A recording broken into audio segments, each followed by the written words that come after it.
እውነት ለመናገር የአማራ ክልል ሰላምና ጸጥታ ቢሮ እንደዚህ አይነት ጠንካራ መግለጫ ብዙ ጊዜ አላየሁም። የአሁኑ ግን በጣም የለየለት ጠንካራ መግለጫ። የክልሉ መንግስት ባወጣው በዚህ መግለጫ ላይ መሪ ርዕስ ያደረገው እየተዋጋን ያለነው ከመንገድ ጠራጊው ጽንፈኛ ጋር ብቻ ሳይሆን ከወያኔና ከሻዕቢያ ጋር መሆኑን ህዝባችን እውነታውን እወቁልን ማወቅ አለበት ነው። ይሄ የአማራ ክልል መግለጫ ከመንገድ ጠራጊዎች ጋር ብቻ አይደለም ተኩስ የከፈትነው ከወያኔና ከሻዕቢያ ጋር ነው። ቃል በቃል ነው የነሱን የወሰድኩት፣ ኮት ነው ያደረኩት። ይሄን ህዝቡ ሊያውቀው ይገባል ብለው ነው መግለጫ ወጡት። ዝርዝሩን ላንብብላችሁ ሳልጨምር ሳልቀንስ ማለት ነው። ኮት አሁን በአማራ ክልልም ሆነ በመላው ኢትዮጵያ ውስጥ የሚካሄዱ ግጭቶች አመራር የሚሰጣቸው እና ሎጂስቲክ የሚቀርብላቸው ከመቀሌና ከአስመራ መሆኑን ህዝባችን ማወቅ አለበት ይላል። የጦርነቱ አመራርም የጦርነቱ ሎጂስቲክም የሚሰጠው የሚቀርበው በአንድ በኩል ከመቀሌ በሌላ በኩል ከአስመራ ነው የሚለው። ይቀጥላል መግለጫው። ኮት ወልቃይት፣ ጠለምት እና ራያን ለመውረር የቋመጠው ቡድን ለውስጥ ባንዳው ጽንፈኛ ኃይል የሰጠው ተልዕኮ ከውስጥ ግጭት በመፍጠር ወደ ድንበር የሚሄደው መከላከያ ሰራዊትን በየዞንና በየወረዳው ተወጥሮ እንዲቆይ ማድረግ ያለምንም ከልካይ ወልቃይትን፣ ጠለምትና ራያን ለነዚህ ኃይሎች እንዲቆጣጠሩት ማድረግ ነው ይላል። የትግራይ ኃይሎች ወደ አማራ ክልል በገቡበት ጊዜ ከፍተኛ ውድመት ነው ያደረሱት። ምልህ እዚህ እንደው ፔንፉል የሆነ ውድመት ነው የደረሰው እዛ። ነገር ግን ጠቅላይ ሚኒስትር አብይ ይሄ የአማራ ውድመት እንደ ውድመት አንገብግቦት እስካሁን ድረስ ወይም ጦርነቱ በተጀመረ በማግስቱ ይሁን በሌላ ጊዜ ሲናገር ሰምቼ አላውቅም። አሁን በዛ ንግግሩ የትግራይን ህዝብ ቁስል አነሳ አገይንስት ኤርትራ። በሌላ መልኩ እንደገና የአማራን ህዝብ ቁስል አንስቶ አገይንስት ትግራይ እንዲቆም በአማራና በትግራይ መካከል የትብብር መንፈስ የሚባል እንዳይኖር በከፍተኛ ሁኔታ የሚፈራውም ስለሆነ ይህንን እስከዛሬ ብዙ ብሎት የማያውቀውን አነሳ። የጦርነት የማለያየት ቅስቀሳ ነው። ውድመቱ ምንም ጥርጥር የለው። በመለያ አካባቢ አብይ በሁለት በሶስት ጉዳይ ነው እንትን ያለው። አብዛኛው ውድመቱ ወሎ አካባቢ ነው የሆነው። በዛ ወሎ በትግራይ ኃይሎች ወደመ። ተጀምረው የነበሩት ፕሮጀክቶችን በሙሉ በብዙ ቢሊዮን ዶላር የሚቆጠሩ ፕሮጀክቶችን አብይ አህመድ ሰበብ ፈልጎ አቁሟቸዋል። ሲደመር ደግሞ በዚህ አሁን እያካሄደ ባለው ጦርነት እያወደመ ነው ያለው አካባቢ አማራ ክልል የሚባለውን እያወደመ ነው ያለው። አሁን ለአማራ ክልል ተቆርቋሪ መስሎ ቀረበ። ይሄ በተለይ ወሎ ጋር በተያያዘው አንድ አብይ የወሎን ህዝብ ብዙ ዘመንም ቢኖር የማይገባው ማለት ሊገባው የማይችል ሁኔታ አለ። የወሎ አካባቢ ህዝብ በዛ ጦርነት ከፍተኛ ጉዳት ደርሶበታል፣ ምንም ጥርጥር የለም። ነገር ግን አሁን ለበቀል እሱ በፈለገው መንገድ ለበቀል ለማነሳሳት በሚሆንበት መንገድ ግን አያገለግለውም። ልፋ ብሎት ወሎ የዚህ የሆነው ባህሉ ምንድን ነው? ይሄ አብሮነት ነው ዋናው ባህሉ። በተለይ ደሴን እንደ ወሎ ማዕከላትን ስትመለከተው አብሮነት ነው። የአብይ የፖለቲካ ዘይቤ ደግሞ ከፋፋይ ነው። ከዚህ ከመሰረታዊ ከሆነው ከወሎ ህዝብ እሴት ጋር የሚጻረር ነው። አንድ ምሳሌ ልንገርህ። በዛ ጦርነት የትግራይ ኃይሎች እንደዛ አውድሞት ሸዋ ደርሰው ተመለሱ። ሲመለሱ ቀስ እያሉ እየተከላከሉ ነው የሚመለሱት ከኋላ እንትን የሚላቸው። በዛ ወቅት መንግስትን የሚደግፍ መንግስት ጎን የተሰለፈ የተለያየ ቡድን ነበር፣ የተለያየ ስም ያለው።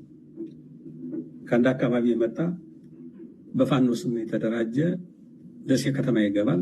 የትግራይ ኃይሎች ወደ ሀይቅን አልፈው ሄደዋል። መከላከያ የአማራ ልዩ ኃይልና የወሎ በነምር የሚመራው ፋኖ ወደዛ ወደ ውጊያ ነው የሄደው። እንደዛ ከኋላ የመጡ ሰዎች ደሴ ገብተው የትግራይ ተወላጆች ቤት የት ነው እያሉ ይፈልጋሉ። ሰው የሚነግራቸው እየፈለጉ ይሄ መኪና በተለይም ገልባጭ ምናምን ያላቸውን ሰዎች እንትን እያሉ ወደ መሰብሰብ አይነት በር እየከፈቱ ወደ መሰብሰብ አይነት በሚሄዱበት ጊዜ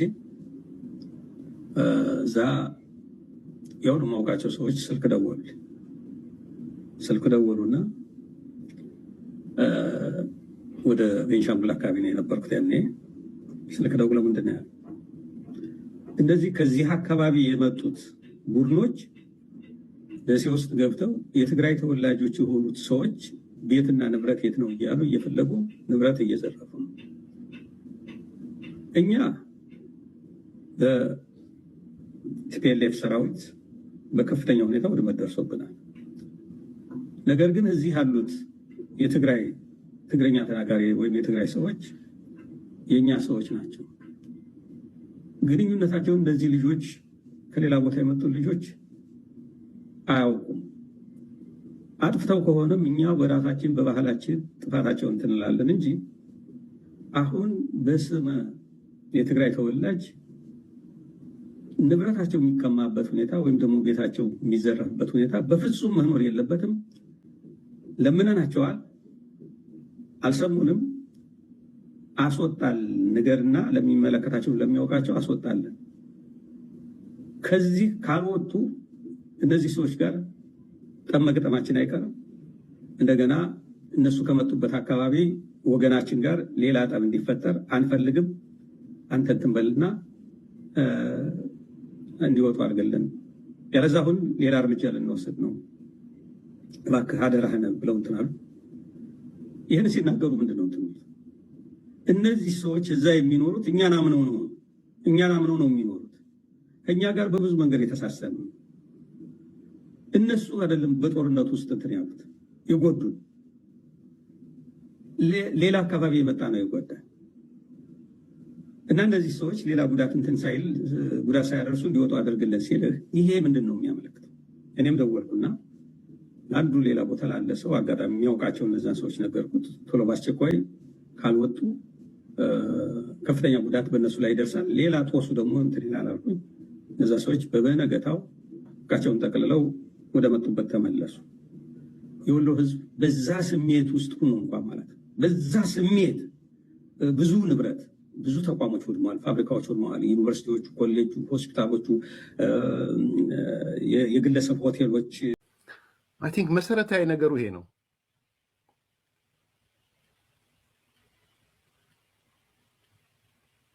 ስለሆነም ይላል የሚካሄደው ጦርነት ወይም ውጊያ ከላኪዎቹ ታሪካዊ ጠላቶችና ከተላኪው የውስጥ ባንዳና ጽንፈኛ ኃይል ጋር መሆኑን መላው ህዝባችን አውቆ አካባቢውን በንቃት መጠበቅና በራስ አቅም የህግ የበላይነትን ማስከበር ይኖርበታል ይላል። ይሄ እንደ ክልላዊ መንግስት የወጣ መግለጫ። ኢሚሬቶቹ እንደዛ አይነት ነገር አያደርጉም። መንግስት ለመንግስት የሚባል ነገር አይፈልጉም። ከግለሰቦች ጋር ነው። ይሄ እኔ እኮ ፐርሰናል ያየሁትን ነው የምነግርህ። ስትሄድ አሁን ስለ ሀገር አይደለም የሚያዋይሩ፣ ስለ ክልል ራሱ አያናግሩም። ስለ አንተ ጥቅም ነው የሚያዋሩ። ምንድነው ተለጣፊ ሆን የምንለው? ከነሱ ጋር የምናደርገው ግንኙነት አንደኛ መንግስታዊ አይደለም፣ ኦፊሴላዊ አይደለም፣ ግለሰባዊና ኢ ኦፊሴላዊ ነው። ከአብይ ጋር ብቻ ሳይሆን አሁን አልፈው ከጀነራሎቹ ጋር ከክልል ፕሬዝዳንቶቹ ጋር ግንኙነት ፈጥረዋል። ትንሽ ብትቆፍር ብዙ ነገር ታያለህ። ኢ መንግስታዊ ነው፣ ከመንግስታዊ ጋር የሚሄድ አይደለም። መንግስት ለመንግስት የኢምሬት መንግስትና ዩናይትድ አረብ ኤምሬትስ መንግስትና የኢትዮጵያ መንግስት አይደለም። አብይና ቢን ዛይድ ናቸው፣ ወይ ደግሞ ከዛው እንደወረደ ይሄዳል። አጋርነቱ ተለጣፊ ነን የምለው ለምን መሰለህ? ኤምሬትስ አሁን ኦፊሻሊ የምናውቀው ወደ 4 ቢሊዮን ከዛ በላይም ኢትዮጵያ ላይ እንዳፈሰሰች እነሱን እስከ 10 ቢሊዮን ይናገራሉ። ኢትዮጵያ ላይ እንዳፈሰሱ እናያለን። ይህን ነው ያ ገንዘብ ሄደው። በኤምሬት የተገነባ አንድ መንገድ አለ ኢትዮጵያ ውስጥ? በኤምሬት የተገነባ አንድ የመብራት እንትን አለ? ትምህርት ቤት አለ? ኢንፍራስትራክቸር አለ? በኤምሬት ገንዘብ የፈጠርነው የስራ እድል አለ ወይ? የሚያሳየኝ ሰው ካለ ለመታረም ሬዲ ነኝ። አይ ሃቭ ኖት ሲን ኢት። ለምሳሌ ከቱርኮቹ ጋር ነበረ የኢህአዴግ መንግስት አይደለም? ኮራፕሽን ውስጥ ገብተዋል፣ ምንም ጥያቄ የለውም። ግን የባቡር መንግስት ሰርተዋል፣ እየሰሩ ነበረ። የጨርቃ ጨርቅ ሰርተዋል። ቻይናዎቹን ውሰዳቸው። ከቻይናዎቹ ጋር ስናደርገው በነበረው ግንኙነት ብዙ መንገዶችን ሰርተዋል። የቻይና አሻራ ይታያል ኢትዮጵያ ውስጥ፣ የቱርክ አሻራ ይታያል፣ የአሜሪካ የስዊድን አሻራ ይታያል። የኤሚሬት አሻራ የለም። ምን ማለት ነው? ያ ወደ ኢትዮጵያ አፈሰስ ነው የሚለው ገንዘብ ወደ ኢትዮጵያ መንግስትና ወደ ኢትዮጵያ ህዝብ ወይም ደግሞ ስርዓተ መንግስት አልሄደም፣ ወደ የኢትዮጵያ ባለስልጣናት ነው ሄደው። ስለዚህ ግለሰቦቹ ብሔራዊ ጥቅምን ሳይሆን ግለሰባዊ ጥቅምን እንዲያስቀድሙ ማድረግ ኤምሬት ቤዚካሊ ከኛ ውስጥ ግለሰቦችን፣ መሪዎችን፣ ጀነራሎችን ነው የገዛችው። ከኢትዮጵያ መንግስትና በኤምሬት መንግስት መካከል ግንኙነት የለም። ይሄ ነው ተለጣፊ የሚያደርገን። ቫሳል ስቴት የምንለው ምንድን ነው? ሙሉ በሙሉ አመራሩ በውጭ ሀገር ተገዝቶ የሚሰራው ስራ የሀገራዊ ጥቅምን ለማስቀደም ሳይሆን የግለሰብ ጥቅምን ለማስቀደም ሄዶ ባደረገው ስምምነት እጁ ተጠምዝዞ ተላላኪ ሆኖ የሚሰራው ማለት ነው። የትግራይ ጦርነት ለማብቃት ሲል እነ ፌልትማን መጀመሪያ የት ነበር የሚሄዱት? ከዋሽንግተን አዲስ አበባ ነው የሚሄዱት ወይስ ከዋሽንግተን አቡዳቢ ነበር ሲሄድ የነበረው? ኢትስ ቬሪ ኦብቪየስ። አሁን ባለፈው ሌላ አኔክዶት ልስጥህ፣ የውስጥ ልተውና በፐብሊክ ያለውን ልስጥህ። ዶናልድ ትራምፕ ስለ ግብፅና ኢትዮጵያ ሲጽፍ ባለፈው ኮፒ ያደረገው ለማን ነው? ለኢሚሬት፣ ለአቡዳቢ እና ለሪያድ እኮ ነው። ኢትዮጵያን መጨረሻ ላይ ያስገባው። አሁን ግልጽ ሆኗል። አብይ አንድ ነገር እንዲፈጽም ከፈለክ ቢን ዛይድን የምትናገረው፣ ቢን ዛይድ ካዘዘው አብይ እምቢ ማለት አይችልም የሚል መደምደሚያ። አሁን የሳውዲ መምጣት ጉዳዮቹ ሚስጥር አወጣ እንጂ ዲስ ኢዝ ሲክሬት እያፈርንበት የምናውቀው። እኔ ባለፈው ላለፉት 7-8 ዓመታት እነኚህ የሚድል ኢስት ሀገሮችን እየሄድኩም አመራሮቹንም ቲንክታንኮቹንም ሳገኛቸው ነበረ። ኢት ኖት ሲክሬት። በውስጥ እኛ ኢትዮጵያኖችንም የምናወራው ዲፕሎማቶችም ሲያወሩት የነበረው አሁን በግልጽ በትዊተር ስለወጣ ነው እንጂ የሚያስገርመው አብይ የቢን ዛይድ እንደውም የዩናይትድ አረብ ኤሚሬትስም አይደለም መረጋችን ላይ የቢን ዛይድ ግለሰባዊ ጉዳይ አስፈጻሚ መሆኑ ልክ እንደ አርኤስኤፍ ዳጋሎ፣ ሀሜቲ፣ እንደ ሂፍታር ሶማሊያ ውስጥ በተለያየ ዞን እንዳሉት ዋርሎርዶች አብይ እንደ ሴም ሌቭል ነው የሚያስፈጽመው። አሁን እኮ ልንገርህ፣ ለምሳሌ አሁን የኢትዮጵያ መከላከያ አሰስመንትም የሌሎች ሴኪሪቲ አናሊስቶች አሰስመንትም የኢትዮጵያ መከላከያ አሁን ባለው ሁኔታ ወደ ጦርነት መግባት አይችልም። አብይ ራሱ ይስማማበታል። አሁን ጦርነት መግባት አይፈልግም ቢሆንለት። ነገር ግን የቢን ዛይድ ተላላኪ ሱዳን ውስጥ ጫና ውስጥ ስለገባ ያን ጫና ለማቃለል የትግራይ ኃይል ከሱዳን ተስቦ ወደ ትግራይ እንዲመለስ የኤርትራ ኃይልም ወደ ራሱን ወደ መከላከል እንዲሄድ ጦርነት ክፈት ብለውት እየገፉት ነው። ይሄን ምለው ነው እኮ አይደለም ወዳጄ። ይሄ እኮ የአብይ ውጭ ጉዳይ ሚኒስትር የአብይ ደህንነት ሰዎች ለዌስተርን አሁን ጦርነት አትግቡ፣ ከኤርትራ ጋር ጦርነት አትግቡ አቀዝቅዙ ሲሉ እኛ እናቀዘቅዛለን፣ እስቲ አቡዳቢን ቀዝቀዝ አድርጉልን ነው እየተባለ ነው።